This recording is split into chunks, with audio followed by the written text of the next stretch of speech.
are staying on that breaking news after a local food truck owner died days after he was hurt in custody at the Duval County Jail. Charles Faggart's attorney described his injuries as, quote, catastrophic.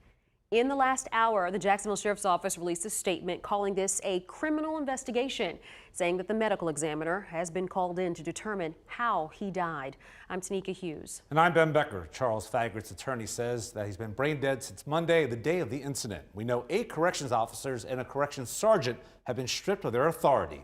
Tonight, Action News Jax has live team coverage on the investigation.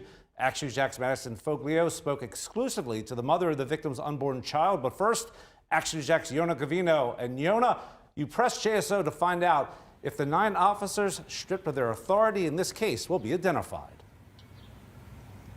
Ben, I did. It took me several hours. I kept asking because that is the question we all want to know right now. We do know at this moment, so far, they are not being named. As for Charles Faggart's family, they're not ready to speak publicly, but you can imagine they're heartbroken and they just want answers.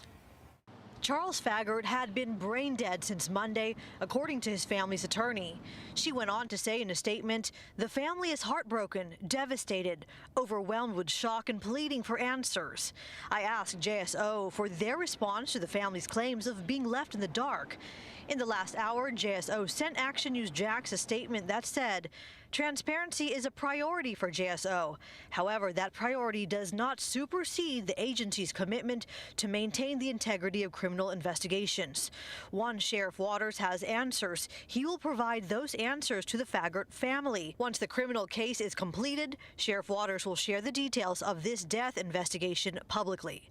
Defense attorney Chris Carson weighed in on the family's anger over the sheriff being tight-lipped on details. You kind of have to strike a balance between the two. Certainly doesn't make it any easier from, the deceased family standpoint and all that. I mean, I certainly get it if your loved one had something horrible happen to them, particularly in a situation where, regardless of what got someone in jail, they still should be protected. And coming up tonight at 10 and 11, Chris Carson also weighed in on where the case goes from here. He said that all hinges on finding out what exactly happened, and right now that specific information simply has not yet been released. For local coverage you can count on, reporting outside JSO headquarters, Yona Gavino, Action News Jax. We continue our live breaking team coverage with Madison Foglio. And Madison, you're the only person to speak with the mother of Charles's unborn child. She also is demanding answers from police. She sure is. In fact, she told me that everyone in JSO, including Sheriff T.K. Waters, should be held accountable for Charles Faggart's death. Tonight, a soon-to-be mother is demanding justice after the father of her unborn child died following an incident Monday while he was in custody at the Duval County Jail. They abused their position of power. They took an innocent life of a father and a pillar of this community in the service industry. Someone who made a difference in so many people's lives, and he touched so many lives. And now he's gone. According to Story, she and Charles had been dating since October 2023.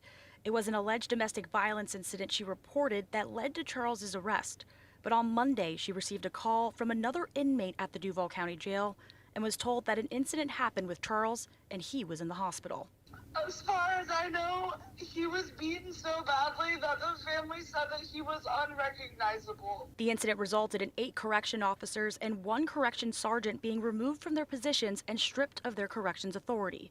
On Tuesday, Sheriff T.K. Waters said the removal was done out of a quote-unquote abundance of caution. However, Story thinks there's more to it and is demanding accountability. It is reprehensible, and they should be held accountable to the fullest extent of the law. I believe that the sheriff himself should be held accountable. I believe the entire department, JSO as a whole, should be held accountable, and I am glad that the FBI is being called upon to investigate this because it is an injustice. And Story tells me that she and Faggart's baby is expected to be due in December of this year. For local coverage you can count on, reporting downtown in front of the Duval County Jail, I'm Madison Foglio, Action News Jax. Jacksonville Mayor Donna Deegan told Action News Jax, quote, "My heart goes out to the Faggart family. We'll be closely monitoring the investigation to understand what led to this tragic situation." Action News Jax working to get more answers from Sheriff TK Waters about what comes next and any more details about what took place inside the jail. Stay with us on air and online for live team coverage of anything we learn.